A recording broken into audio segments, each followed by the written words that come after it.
Haris and Nuria, did you cover the story of Asghar Ali, the cleric who renounced Islam a few days ago, actually a few weeks ago now? A cleric leaving Islam. That's very interesting. We were going to talk about it last week, and then again, we keep running out. So good that you reminded us. And I think I was going to forget about it again. No, we didn't talk about it. So here is a very interesting story. So they tell us, well, you don't know about Islam. And I've been warning them for the last 5 years or so that beware, get ready for the next generation of ex-Muslims. We're just like, okay, we just got some popular knowledge and, we just read some books and we critically analyzed just the hadith. We didn't go deep in fiqh and, there would be ex-Muslims coming from all walks of life. PhD scientists who previously chose never to speak. I actually have a geologist. I'm trying to get him to come to the show. He's a Pakistani. I actually went to school with him. Clerics from Deobandi, Barelvi, Ahl Hadith, Salafi, all different walks of life, different sects of Islam. They're going to come out and they're going to denounce Islam, and they're going to. Currently, we only know what's in the hadith. Like intellectually dismantle Islam from the fiqh, or whatever. But even a deeper, harder blow. We attack the basics, yeah? Well, Muhammad married a 9-year-old. That's embarrassing. You can't even handle that. Muslims can't even handle that. Oh, you allow wife beating and women are considered inferior to men. That's terrible. Oh, your prophet married his daughter-in-law. Oh, he got caught having sex with his housemaid, Maria Kiptia. That's bad. We just go with these things, with what's in the Quran, but when you go in deep in fiqh, the jurisprudence of Islam, it gets way worse. I mean, we've spoken about it. Some of those fiqh books that talk about. Call it like the dark web of Islam. That fiqh world is a dark world. Sometimes I just think, like, for heaven's sake, I mean, they've even discussed how to lengthen your penis. They've even discussed that in a religious book. Anyway, so we've been talking about that, but now this is it. We're getting there. We're starting to get there. Have a look at this one, Nuria. I don't know if you were. This guy on the left, he was a cleric. He's a Muslim cleric. He was a Deobandi cleric who does a 7 or 8 year course.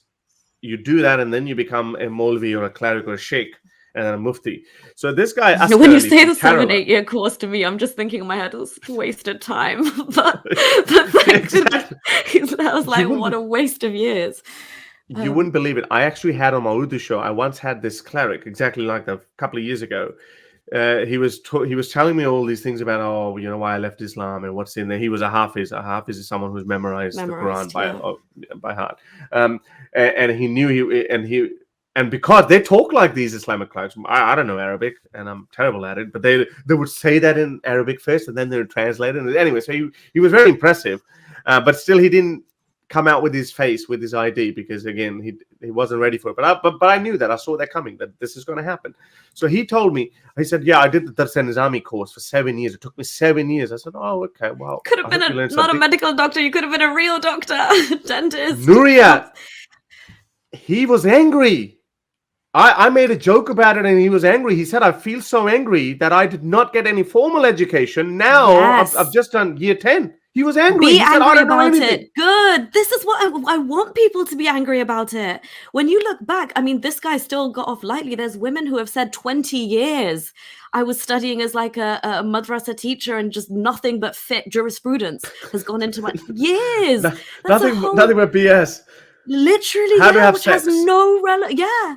Can we do doggy style? Yes. If you tear the vagina and anus of a young minor girl because you've had sex with her, that's the kind of information that they've put in your head, that you've been the science of Islam and the science of Hadith, and that's it. What to do if you have intercourse with a donkey?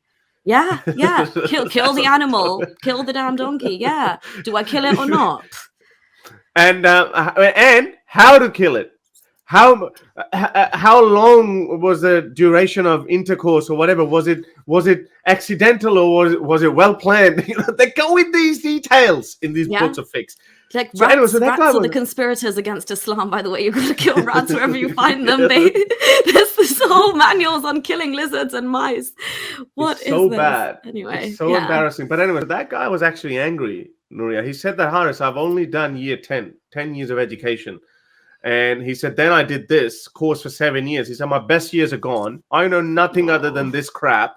And I don't even believe in this anymore. And so I can't find a job. I'm actually a laborer now.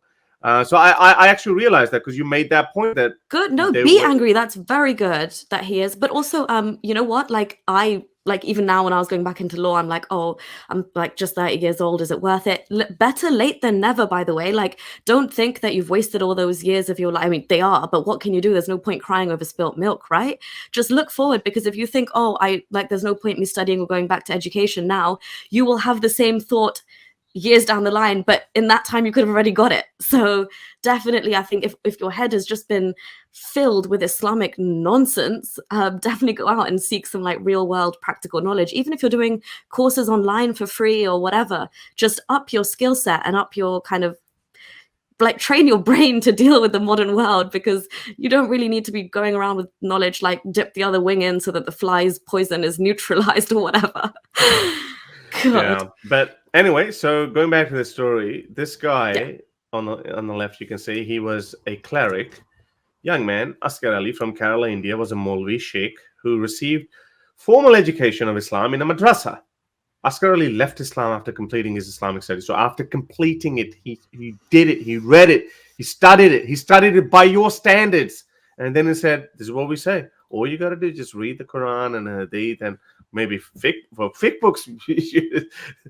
I don't know how anyone can stay Muslim after fiqh book, but I think this is why they lay the foundation. First, you have to believe, unwavering belief in the oneness of Allah and Muhammad being the final prophet.